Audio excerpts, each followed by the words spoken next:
साथियों,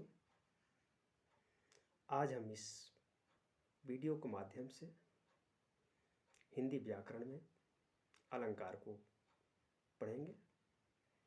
अलंकार की परिभाषा, प्रकार, भेद और उदाहरण के माध्यम से उसे समझेंगे। तो अधिक समय ना गंवाते हुए सीधे हम अपने टॉपिक पे आते हैं और अलंकार की परिभाषा को पढ़ते हैं। अलंकार क्या है? काव्य की शोभा बढ़ाने वाले तत्वों को अलंकार कहते हैं। अलंकार के 4 भेद होते हैं। पहला हमारा अलंकार के 4 भेदों में से शब्द अलंकार है, दूसरा अर्थालंकार है, तीसरा उभयालंकार है और चौथा पाश्चात्य अलंकार है। इन चारों अलंकारों में सबसे पहले मेरा शब्द अलंकार है, तो हम पहले शब्द अलंकार को पढ़ेंगे, उसकी विवेचना करेंगे। शब्द अलंकार कहते किसे हैं ये जानते हैं हम लोग। काव्य में शब्दगत चमत्कार को शब्द अलंकार कहते हैं। शब्द अलंकार मुख्य रूप से 7 हैं, जो इस प्रकार हैं।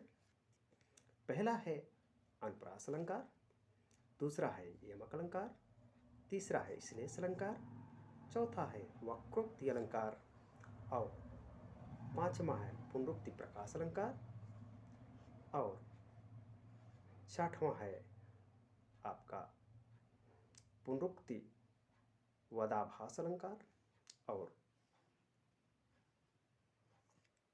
विप्सा अलंकार। इन 7 शब्द अलंकारों में पहला हमारा जो शब्द अलंकार अनुप्रास अलंकार है, हम उसे पढ़ेंगे।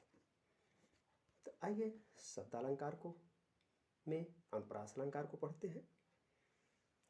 अनुप्रास अलंकार एक या अनेक, यहाँ पर वर्ग लिखा है तो यहाँ पे वर्ण होगा। एक या अनेक वर्णों की पास पास तथा क्रमानुसार आवृत्त को अनुप्रास अलंकार कहते हैं। परिभाषा हमारा अनुप्रास अलंकार की क्या है? एक या अनेक वर्णों की पास पास तथा क्रमानुसार आवृत्ति को अनुप्रास अलंकार कहते हैं। इसके 5 भेद होते हैं साथियों, जिनमें से पहला हमारा भेद है छेकानुप्रास। छेकानुप्रास है क्या? जहां एक या अनेक वर्णों की एक ही क्रम में एक बार आवृत्त हो। जहां पर एक या अनेक वर्णों की एक ही क्रम में एक बार आवृत्त हो, वहां छेकानुप्रास अलंकार होता है। अब इस छेकानुप्रास अलंकार को हम उदाहरण के द्वारा जानते हैं। उदाहरण क्या है? इस करुणा कलित हृदय में अब विकल रागिनी बजती। यहाँ करुणा कलित में छेका अनुप्रास है। यहाँ इस उदाहरण के में करुणा कलित में छेका अनुप्रास है। अब इसके पश्चात हमारा दूसरा वृत्त्यानुप्रास है। वृत्त्यानुप्रास काव्य में 5 वृत्तियां होती हैं। वृत्त्यानुप्रास क्या है? यह काव्य में 5 वृत्तियां होती हैं। पहली जो वृत्ति है हमारी, वो है मधुरा वृत्ति है, दूसरी ललिता वृत्ति, तीसरी परोढ़ा है, चौथी परुषा है और पांचवी भद्रा है। विद्वानों ने इन 3 वृत्तियों को ही मान्यता दी है। पहला वृत्ति है उपनागरिका, परुषा और कोमला। इनके अनुकूल वर्ण साम्य को वृत्त्या अनुप्रास कहते हैं।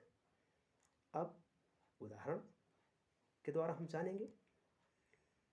जैसे कंकन किंकिन नूपुर धुन सुनी, यहाँ पर ये उदाहरण कहता है जहां पर न की आवृत्ति 5 बार हुई। देखते हैं हम, न की आवृत्ति 5 बार हुई है। 1 2 3 4 और 5, 5 बार ना की आवृत्ति हो रही है और कोमला या मधुरा वृत्ति का पोषण हुआ। अतः यहाँ पर वृत्त्यानुप्रास होता है। अब इसके बाद हमारा श्रुत्यानुप्रास अलंकार है, जहाँ एक ही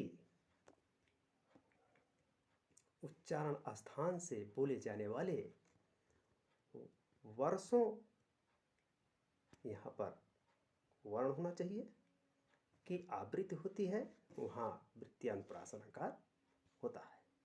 परिभाषा क्या है वृत्त्यानुप्रास की? जहाँ एक ही उच्चारण स्थान से बोले जाने वाले वर्णों की आवृत्ति होती है, वहाँ श्रुत्यानुप्रास अलंकार होता है। जैसे उदाहरण के माध्यम से हम जानते हैं, तुलसीदास सीदति निस्दिन देखत तुम्हार निठुराई। अब यहाँ देखेंगे हम कि त, द और स, न एक ही उच्चारण स्थान दंत त का, द का, स का और न का, क्योंकि यहाँ दंत से उच्चरित होने वाले ये वर्ण हैं।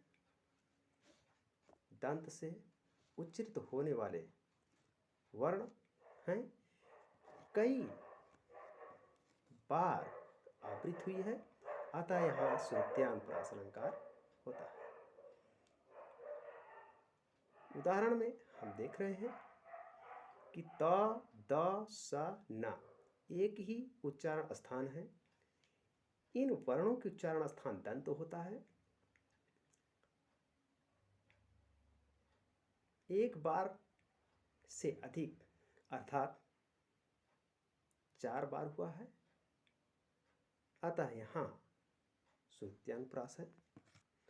इसके बाद हमारा अनत्यानुप्रास अलंकार आता है, जिसकी परिभाषा है जहाँ पद के अंत में एक ही वर्ण और एक ही स्वर की आवृत्ति हो, वहाँ अनत्यानुप्रास होता है। परिभाषा क्या कह रही है कि जहाँ पद के अंत में एक ही वर्ण और एक ही स्वर की आवृत्ति हो, वहाँ अनत्यानुप्रास अलंकार होता है। जैसे जय हनुमान ज्ञान गुण सागर, जय हनुमान ज्ञान गुण सागर, यहाँ पर देखिए सागर, यहाँ पर सागर, और यहाँ देखते हैं यहाँ पर सागर और यहाँ पर उजागर। यहाँ अंत, पद के अंत में एक ही वर्ण और एक ही स्वर की आवृत्ति हुई है। एक ही वर्ण, एक ही स्वर, देखिए गर और यहाँ गर। जय हनुमान ज्ञान गुण सागर, अजय कपीस तिहु लोक उजागर। यहाँ तो यहाँ पर हमने देखा कि अंत के एक ही वर्ण और एक ही स्वर की आवृत्ति हो रही है। यहाँ दोनों पदों के अंत में आगर की आवृत्ति हुई है, अतः यहाँ अनत्यानुप्रास अलंकार होगा। इसके पश्चात हमारा आता है लाटानुप्रास। अनुप्रास के भेदों में 5वां है लाटा अनुप्रास। लाटानुप्रास क्या है? जहाँ समानार्थक शब्द या वाक्यांशों की आवृत्ति हो, परंतु अर्थ में अंतर हो। लाटानुप्रास क्या है? जहां समानार्थक शब्दों या वाक्यांशों की आवृत्ति हो परंतु अर्थ में अंतर हो, वहां लाटानुप्रास अलंकार होता है। जैसे पूत सपूत तो क्यों धन संचय, अपूत कपूत तो क्यों धन संचय। यदि ये उदाहरण हमें बता रहा है, यदि पूत पुत्र सपूत हो, गुणवान हो, तो धन इकट्ठे करने की जरूरत नहीं होगी। वो स्वयं अपने ज्ञान के दम पर, अपने ज्ञान के बल पर धन को संचित कर लेगा, धन को इकट्ठा कर लेगा। यदि दूसरी पंक्ति क्या कहती है? दूसरी पंक्ति का भाव ये है कि पूत कपूत तो क्यों धन संचय। अगर पूत पुत्र गुणवान नहीं है, उसके अंदर अवगुण है, तो आप कितना ही धन संचित कर लीजिए, वह उसका दुरुपयोग करेगा, उसका सर्वनाश ही कर देगा। तो यहाँ हमारा परिभाषा बता रही है कि जहाँ समानार्थक शब्दों या वाक्यांशों की आवृत्ति हो, समानार्थक शब्दों, समान शब्दों, वाक्यांशों का आवृत्ति हो और अर्थ में अंतर हो, वहाँ लाटानुप्रास हो रहा है। तो यहाँ पर अर्थ में अंतर हमें दिखाई दे रहा है। हमने आपको बताया कि पूत सपूत तो क्यों धन संचय। यदि पुत्र गुणवान है तो संपत्ति एकत्रित करने की आवश्यकता नहीं होगी, वह अपने गुण के माध्यम से स्वयं धन इकट्ठा कर लेगा, संपत्ति संचय कर लेगा। यदि पूत कुपुत्र निकल जाए, अवगुण उसके अंदर भरे हो, तो कितना ही आप क्यों न धन संचित कर लीजिए, धन इकट्ठा कर लीजिए, वह उसको गंवा ही देगा, उसको बचा के नहीं रख पाएगा। तो यहाँ प्रथम और द्वितीय पंक्ति में एक ही अर्थ वाले शब्दों का प्रयोग हुआ है, परंतु प्रथम और द्वितीय पंक्ति में स्पष्ट अंतर हमें दिखाई देता है, इसलिए यहाँ लाटानुप्रास अलंकार होगा। अब हमारा आता है यमक अलंकार। अब यमक अलंकार को हम लोग पढ़ेंगे। जहाँ एक शब्द या शब्द समूह अनेक बार है किंतु उसका अर्थ प्रत्येक बार भिन्न हो, वहाँ यमक अलंकार होता है। परिभाषा यमक अलंकार की क्या है? जहाँ एक शब्द या शब्द समूह अनेक बार आए किंतु उनका अर्थ प्रत्येक बार भिन्न हो, वहाँ यमक अलंकार होता है। उदाहरण के माध्यम से हम लोग जानते हैं, जैसे जेते तुम तारे तेते नभ में न तारे हैं। यहाँ पर जेते तुम तारे तेते नभ में न तारे हैं, यहाँ पर तारे शब्द 2 बार आया है। यहाँ पर तारे शब्द हमें उदाहरण में 2 बार दिखाई दे रहा है, 1 और 2। अब जिस कारण हम प्रथम का अर्थ तारण करना, या तारण का मतलब होता है उद्धार करना, और द्वितीय तारे का अर्थ होता है तारागण, जो हमें आकाशमंडल में दिखाई देता है, वह तारागण। एक तारे का अर्थ होता है तार देना, उद्धार कर देना, और दूसरे तारे का अर्थ होता है तारागण, जो आकाशमंडल में हमें दिखाई देता है वो। तो यहाँ पर यमक अलंकार है, एक ही शब्द के 2 अर्थ निकल रहे हैं, अर्थात तारे तारे। जेते तुम तारे तेते नभ में न तारे। एक तारे का अर्थ होता है उद्धार करना और दूसरे का अर्थ होता है तारागण। अतः यहाँ पर क्या होगा? यमक अलंकार होगा। इसके पश्चात हमारा तीसरा जो अलंकार है श्लेष अलंकार है। श्लेष अलंकार, श्लेष अलंकार की परिभाषा ये बता रही है कि जहाँ एक ही शब्द के अनेक अर्थ निकले वहाँ श्लेष अलंकार होता है। जहाँ एक ही शब्द के अनेक अर्थ निकले वहाँ श्लेष अलंकार होता है, वहाँ श्लेष अलंकार होता है। तो हम लोग देखते हैं रहीमन, उदाहरण, रहीमन पानी राखिए बिन पानी सब सून, अब पानी गए न उबरे मोती मानुष चून। अब देखिए रहीमदास की पंक्ति है।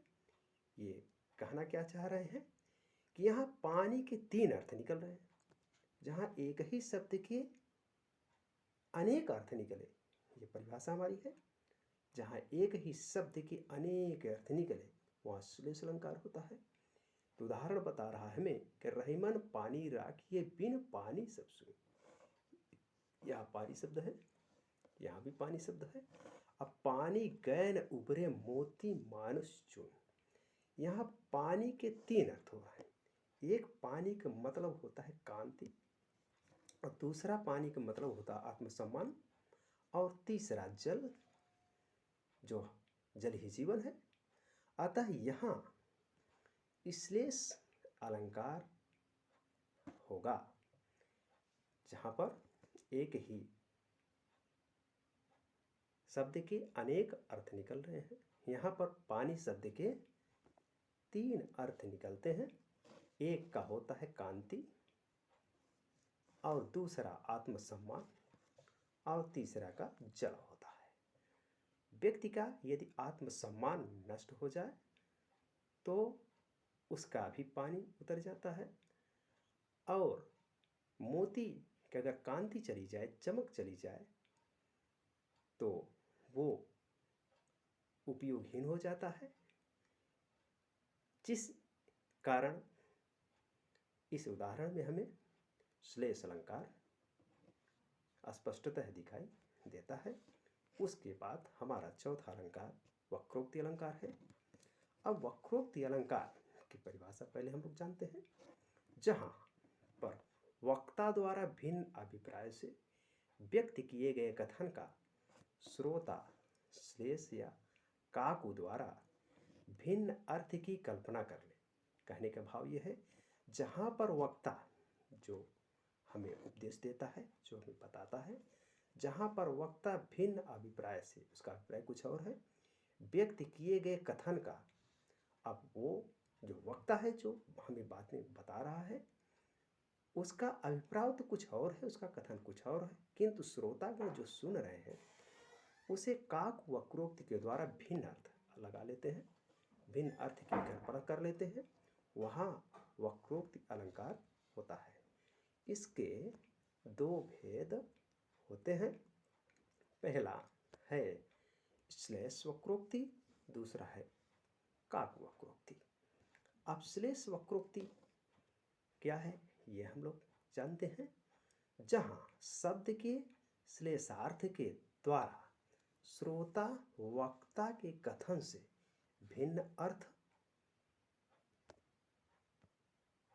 अपनी रुचि या परिस्थिति के अनुकूल अर्थ ग्रहण करता है। श्लेष वक्रोक्ति की परिभाषा हमें बताती है कि जहाँ शब्द के श्लेषार्थ के द्वारा श्रोता जो सुनने वाला है, वक्ता जो बताने वाला है, के कथन से अलग अर्थ लगा ले, भिन्न अर्थ लगा ले, या अपनी रुचि के या परिस्थिति के अनुकूल अर्थ ग्रहण कर ले, वहाँ श्लेष वक्रोक्ति अलंकार होता है। अब जैसे उदाहरण के माध्यम से हम जानते हैं, गिरजे तुम भिक्षु आज कहाँ गयो, जाई लखे बलिराज के द्वारे। देखिए उदाहरण हमें क्या बताता है कि गिरजे दु भिक्षु आज कहाँ गयो, जाई लखे बलिराज के द्वारे। वा नृत्य करे नित ही कित हैं, ब्रज में सखे सूर सुता के किनारे। पशुपालन कहाँ मिली जाई कहूँ, वह चारत धेनु अरण्य मझारे। यहाँ देखिए काक वक्रोक्ति होगा कैसे, ये हम लोग देखते हैं इसके द्वारा। काक वक्रोक्ति जहाँ किसी कथन का कंठ की ध्वनि के कारण, कंठ जिससे हम उच्चारण करते हैं, कंठ की ध्वनि के कारण दूसरा अर्थ निकलता है, वहाँ काक वक्रोक्त अलंकार होता है। जैसे मैं सुकुमारी नाथ वन जोगूं, आ तुम्हें उचित तप मोह कह भोगूं। यहाँ उदाहरण हमें बताता है जहाँ पर कंठ की ध्वनि के कारण दूसरा अर्थ निकलता है, कंठ की ध्वनि के कारण दूसरा अर्थ निकलता है, वहाँ पर हम काक वक्रोक्ति अलंकार को जानते हैं। उदाहरण के माध्यम से, मैं सुकुमारी नाथ वन जोगू, तुम्हारी उचित तप मोह कह भोगू। यह काक वक्रोक्ति अलंकार स्पष्टतः दिखाई देता है। इसके पश्चात पुनरुक्ति प्रकाश अलंकार है। इस अलंकार में कथन के सौंदर्य के बहाने एक ही शब्द की आवृत्ति को पुनरुक्ति अलंकार कहते हैं। इस अलंकार में कथन के सौंदर्य के बहाने एक ही शब्द की आवृत्ति को पुनरुक्ति प्रकाश अलंकार कहते हैं। जैसे उदाहरण लेते हैं, ठौर ठौर बिहार करती सुंदरी सुर नारियां। यहाँ देखो, ठौर ठौर बिहार करती सुंदरी सुर नारियां। यहाँ ठौर ठौर की आवृत्ति में पुनरुक्ति प्रकाश है। दोनों ठौर का एक ही अर्थ है, परंतु पुनरुक्ति से कथन में बल आ गया। पुनरुक्ति अर्थात एक ही शब्द दो बार आ गया है ना, तो पुनरावृत्ति हो रही है। इसलिए यहाँ पर एक ही शब्द की जब आवृत्ति होती है तो वहाँ पर पुनरुक्ति प्रकाश अलंकार होता है। यहाँ पर एक ही शब्द की आवृत्ति हुई है। यहाँ ठौर ठौर, ये जो है यहाँ एक ही शब्द की आवृत्ति हुई है दो बार, तो यहाँ पुनरुक्ति प्रकाश अलंकार होता है, जिसका अर्थ एक ही हो। अब इसके बाद हमारा पुनरुक्ति वदाभास अलंकार है। अब इसकी परिभाषा ये है, जहाँ कथन में पुनरुक्ति का आभास हो, जहाँ कथन में पुनरुक्ति का आभास होता है वहाँ पुनरुक्ताभास अलंकार होता है। जैसे अब यहाँ उदाहरण के द्वारा, पुन फिर राम निकट सो आई। यहाँ देखिए, पुन फिर राम निकट सो आई। यहाँ पर पुन और फिर का समान अर्थ प्रतीत होता है। पुन पुन और फिर दोनों का एक ही अर्थ है। फिर आई, पुन आई, क्षेत्रीयता भाषा के आधार पर यहाँ समान अर्थ प्रकट हो रहा है, परंतु पुन का अर्थ पुनः फिर है और फिर का अर्थ लौट कर लौटना है, होने से पुनरुक्ताभास अलंकार होता है। हमें ये यहाँ बताया जा रहा है कि पुन का अर्थ पुनः फिर आना और फिर का अर्थ लौट कर होने से पुनरुक्ताभास अलंकार होता है। इसके बाद हमारा विवक्षा अलंकार है। विवक्षा अलंकार, जब किसी कथन में अत्यंत आदर, जब किसी कथन में अत्यंत आदर के साथ एक शब्द की अनेक बार आवृत्ति हो, वहाँ विवक्षा अलंकार होता है। परिभाषा हमारी क्या है, जब किसी कथन में अत्यंत आदर के साथ, आदर में सम्मान, सम्मान के साथ एक शब्द की अनेक बार आवृत्ति होती है, एक ही शब्द कई बार आता है, वहाँ विवक्षा अलंकार होता है। जैसे हाँ हाँ इन्हें रोकन को टोकन लगाओ तुम। यहाँ देखो क्या है कि हाँ हाँ इन्हें रोकन को टोकन लगाओ तुम। यहाँ हाँ, पहला जो हाँ है, यहाँ हाँ की पुनरुक्ति द्वारा गोपियों का विरह जनित आवेग व्यक्त होने से विवक्षा अलंकार होता है। कहता हाँ हाँ इन्हें रोकन को टोकन लगाओ तुम। यहाँ हाँ की पुनरुक्ति द्वारा गोपियों के विरह हमें पता चलता है, विरह मालूम होता है, विवाह के आवेग के कारण यहाँ विवक्षा अलंकार हो जाता है। ये तो हो गया शब्द अलंकार, हम लोगों ने अभी शब्द अलंकार पढ़ा। इसके बाद हमारा दूसरा अलंकार, अलंकारों को भेदों में से अर्थ अलंकार है, जिसे हम पढ़ेंगे। अब अर्थ अलंकार में कौन कौन से अलंकार आते हैं ये हम लोग पढ़ेंगे। साहित्य में अर्थगत चमत्कार को अर्थालंकार कहते हैं। प्रमुख अर्थालंकार मुख्य रूप से 13 हैं। जो प्रमुख अर्थालंकार हैं ये मुख्य रूप से तो 13 हैं, जिनमें से पहला है उपमालंकार, दूसरा है रूपक अलंकार, तीसरा है उत्प्रेक्षालंकार, चौथा है भ्रांतिमान, पांचवा है संदेह अलंकार, छठवां है दृष्टांत अलंकार, सातवां अतिशयोक्ति अलंकार, आठवां विभावना अलंकार और नौवां अन्योक्ति अलंकार, 10वां विरोधाभास अलंकार, 11वां विशेषोक्ति अलंकार, 12वां प्रतीप अलंकार और 13वां है अर्थान्यास अलंकार। अब इस अर्थालंकार में जो चमत्कार अर्थगत हो वह अर्थालंकार होता है, जिसको हम लोगों ने इसके भेद 13 को जाना। उपमा, रूपक, उत्प्रेक्षा, भ्रांतिमान, संदेह, दृष्टांत, अतिशयोक्ति, विभावना, अन्योक्ति, विरोधाभास, विशेषोक्ति, प्रतीप, अर्थान्यास आदि। अब इस अर्थालंकारों में जो पहला अलंकार हमारा उपमा अलंकार है उसको हम लोग पढ़ते हैं।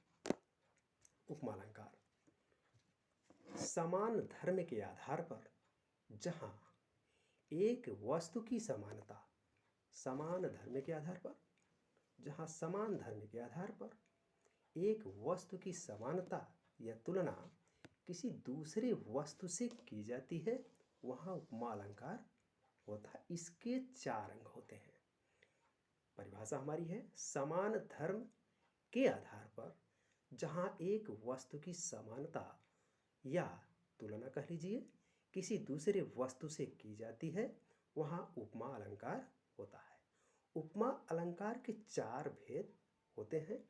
पहला भेद हमारा है, देखिए, उपमेय वर्णनी वस्तु किसकी उपमा या समानता दी जाती है, जिसकी उपमा या समानता दी जाती है उसे उपमेय कहते हैं।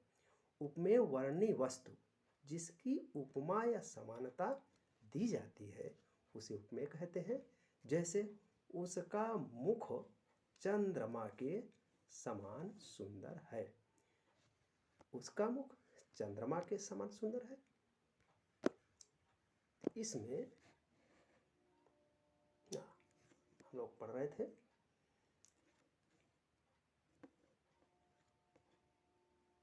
उपमेय वर्णनी वस्तु जिसका उपमा या समानता दी जाती है उसे उपमेय कहते हैं।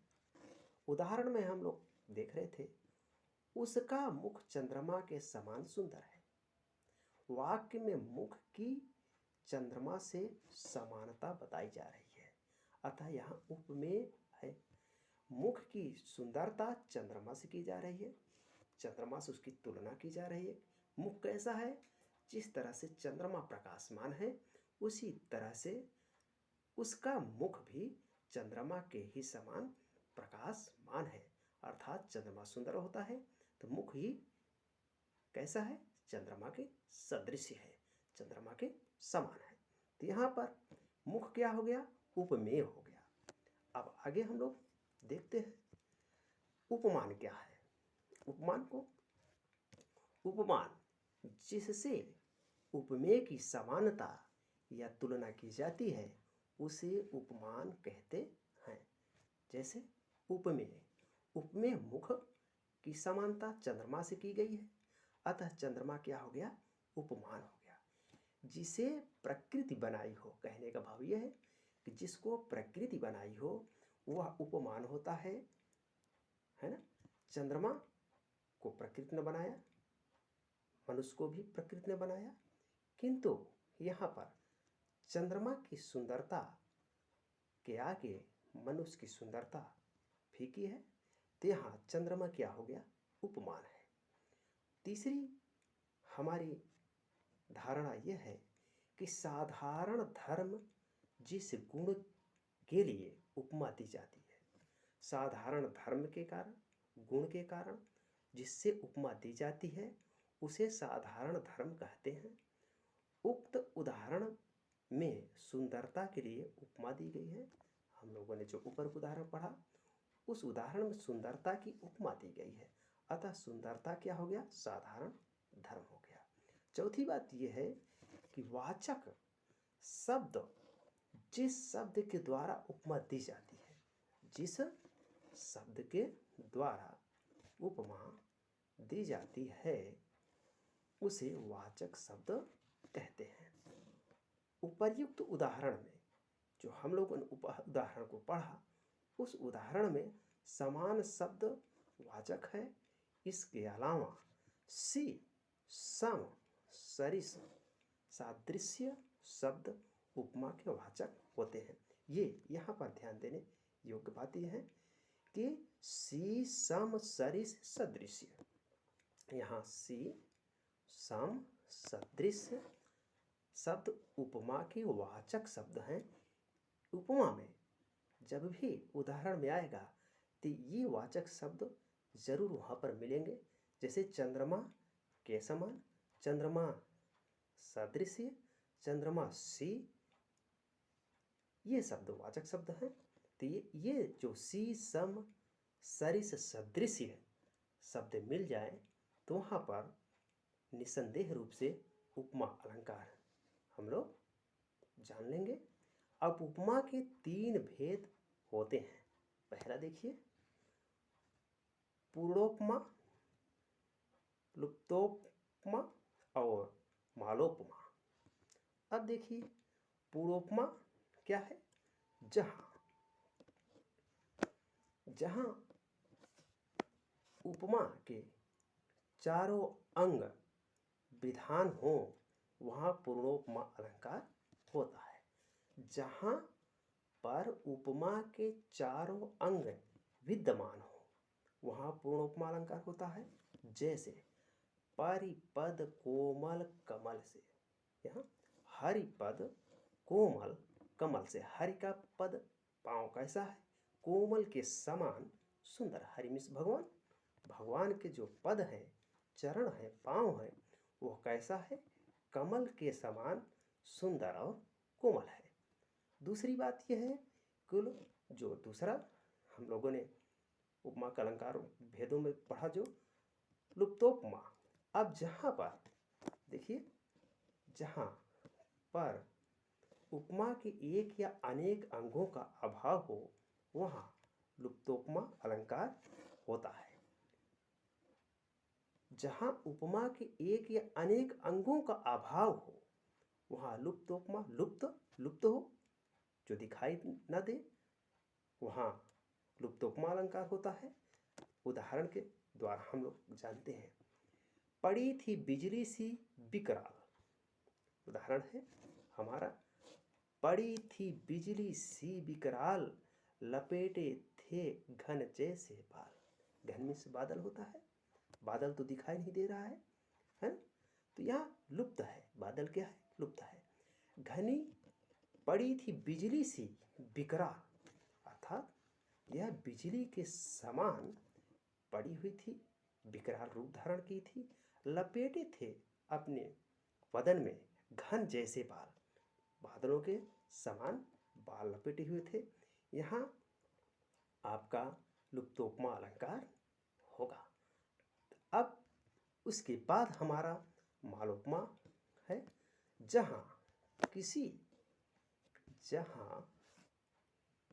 किसी कथन में एक ही उपमेय के अनेक उपमान होते हैं वहाँ मालोपमा अलंकार होता है।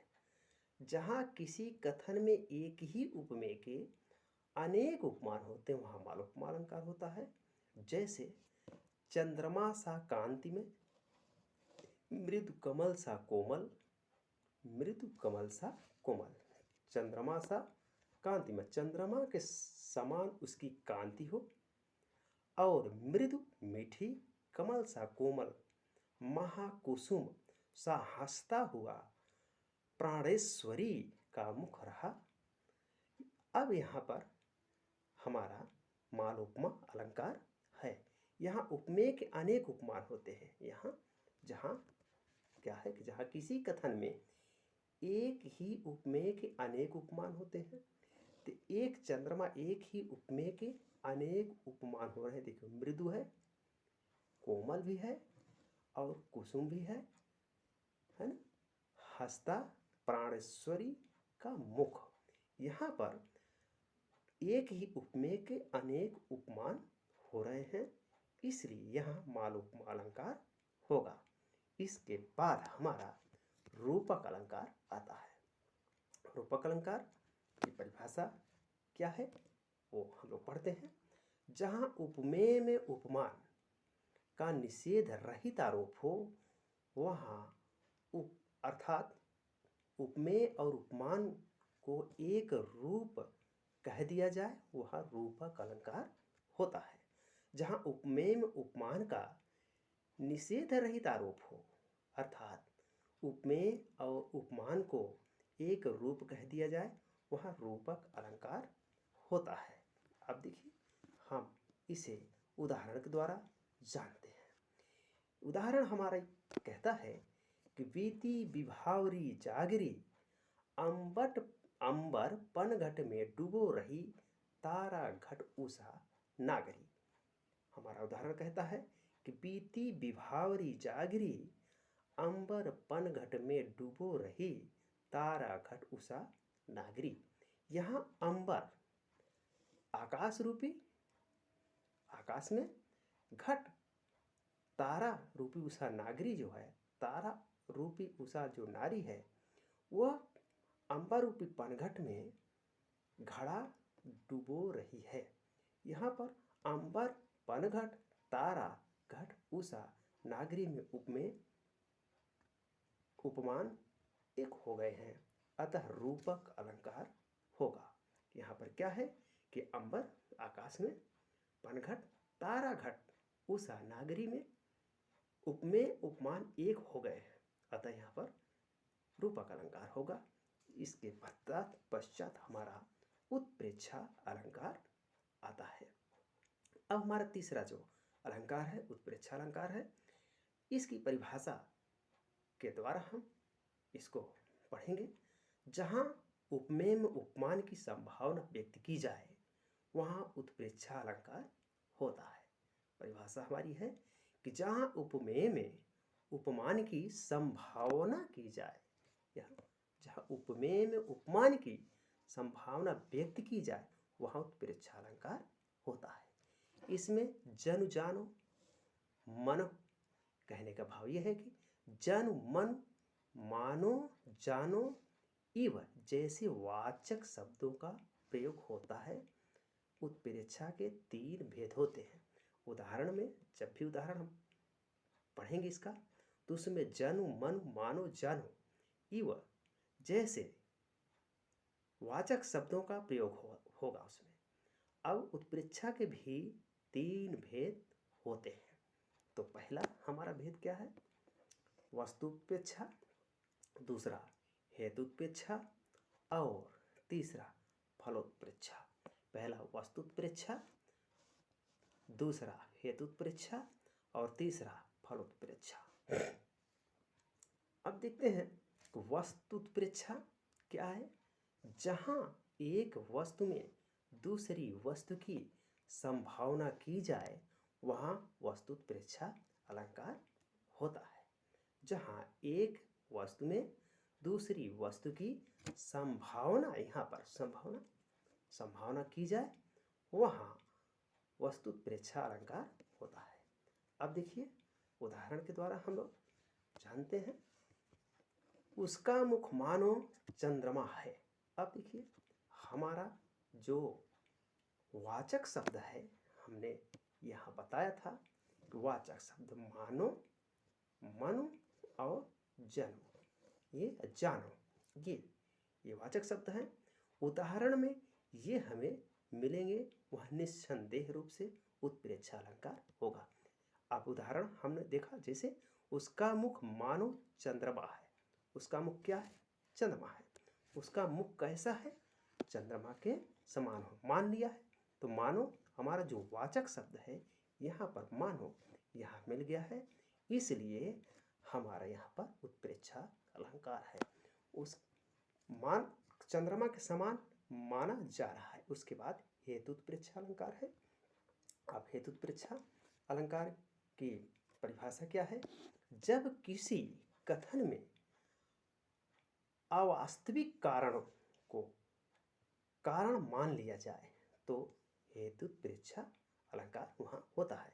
हेतु जब किसी कथन में अवास्तविक कारण को कारण मान लिया जाए तो वहाँ हेतु उत्प्रेक्षा अलंकार होता है। जैसे उदाहरण के माध्यम से हम लोग देखते हैं, जैसे पीयूषु कहे संदेशड़ा, हे भांवरा हे काक। मलिक मोहम्मद जैसी की ये पंक्ति है नागमती वियोग वर्णन से। पीयूषो कहे संदेशड़ा, हे भांवरा हे काक। यहाँ नागमती अपने पति राजा रत्नसेन के पास संदेश भिजवा रही है। किससे? भंवरा और काक से। भंवरा और काक मीन्स कौड़े से। कहती सो धन बिरही जरिमुई, तेहिक धुआं हम लाग। नागमती भंवरे और कौवे से कहती है कि हे भंवरे, हे कौवे, जा तू मेरे पति के पास जा और उसे मेरा संदेश कह देना कि तुम्हारी पत्नी नागमती तुम्हारे वियोग में धू धू कर करके जल रही है, अर्थात उसके शरीर से काले धुएं निकल रहे हैं। जिस धुएं से हमारी शरीर काली हो गई है, जिस कारण हम लोग काले हो गए हैं। ये इस उदाहरण के माध्यम से नागमती संदेश भिजवाती है राजा रत्नसेन के पास। तो यहाँ हम देखते हैं कि हेतु उत्प्रेक्षा अलंकार में जब किसी कथन में अवास्तविक कारण को कारण मान लिया जाए, यहाँ वास्तविक कुछ नहीं है, सब अवास्तविक है। क्योंकि जो नागमती संदेश भिजवा रही है भंवरे और कौवे से, कहती कि जाके कह देना कि तुम्हारी प्रीतमा प्राण प्रिय पत्नी नागमती तुम्हारे विरह में जल रही है, जिसके जलने से काला काला धुआं उठता है। उस काले धुएं से मेरी शरीर भी काली हो गई है। तो यहाँ अवास्तविक है, अर्थात वास्तविक कुछ नहीं है, यहाँ अवास्तविक है, जिस कारण यहाँ पर हेतु उत्प्रेक्षा अलंकार होगा। अब देखिए, यहाँ कौवा और भंवरा के काले होने का वास्तविक कारण बिरहणी के बिरहाग्नि से जलकर मरने का धुआं नहीं हो सकता, फिर भी उसमें कारण माना गया है, अतः यहाँ हेतु उत्प्रेक्षा अलंकार होगा। इसी तरह से इसके बाद हमारा आता है फल उत्प्रेक्षा अलंकार। अब इसमें क्या है कि जहाँ अवास्तविक फल को वास्तविक फल मान लिया जाए, यहाँ अवास्तविक फल को वास्तविक मान लिया जाए, वहाँ फलोत्प्रेक्षा अलंकार होता है। चलिए देखते हैं उदाहरण के माध्यम से। हम लोग नायिका के चरणों की समानता प्राप्त करने के लिए कमल जल में तप रहा है। अब देखिए यहाँ क्या बताया जा रहा है, जो नायिका है, नायिका के चरण, नायिका के जो चरण है की समानता प्राप्त करने के लिए कमल जल में तप रहे हैं। कमल कभी पानी में तप सकता है? नहीं, यहाँ अवास्तविक है, वास्तविक यहाँ फल नहीं है, फिर भी यहाँ अवास्तविक को वास्तविक फल मान लिया गया है, वहाँ फलोत्प्रेक्षा अलंकार होता है। इसके बाद हम लोग देखते हैं, अब यहाँ कमल का जल में तप करना स्वाभाविक है,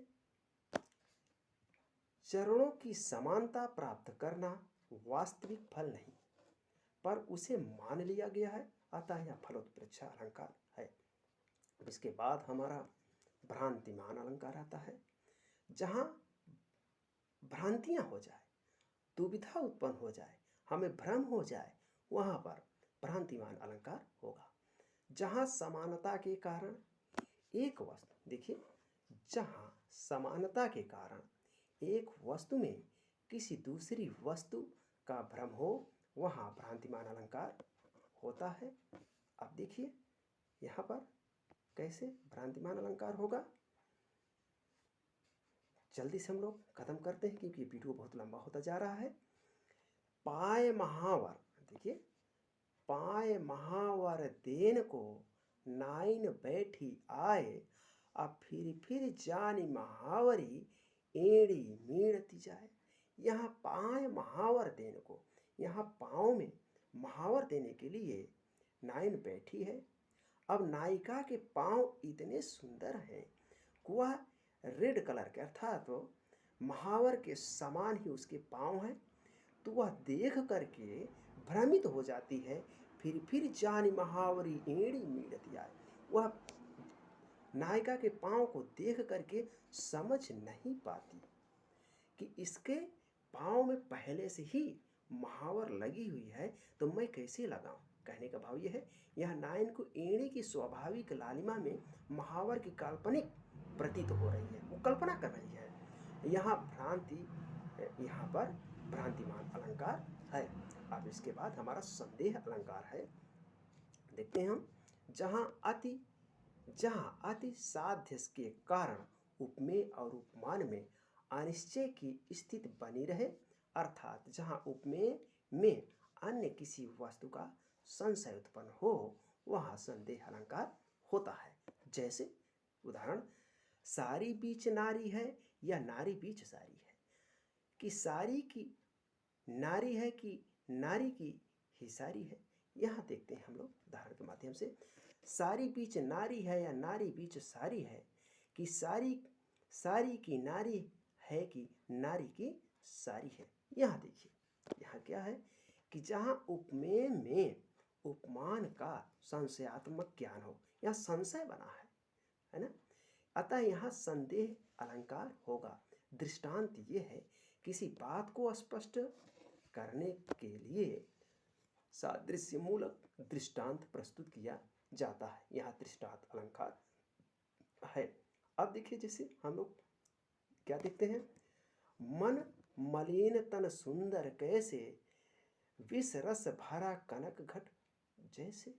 यहाँ उपमेय वाक्य और उपमान, यहाँ उपमेय वाक्य और उपमान वाक्य में बिंब प्रतिबिंब का भाव है, अतः यहाँ दृष्टांत अलंकार होता है। तो आज हम लोग साथियों यहीं तक पढ़ते हैं। इसके बाद हमारी दूसरी वीडियो में इसके अगले अलंकार जो है अतिसंयुक्ति अलंकार, उसको हम लोग पढ़ेंगे। इसी के साथ सभी को ढेर सारी शुभकामनाएं। मन लगा करके, उत्साहित होकर के इस अलंकार को हिंदी व्याकरण में जो हमारे है उसे पढ़ेंगे। धन्यवाद।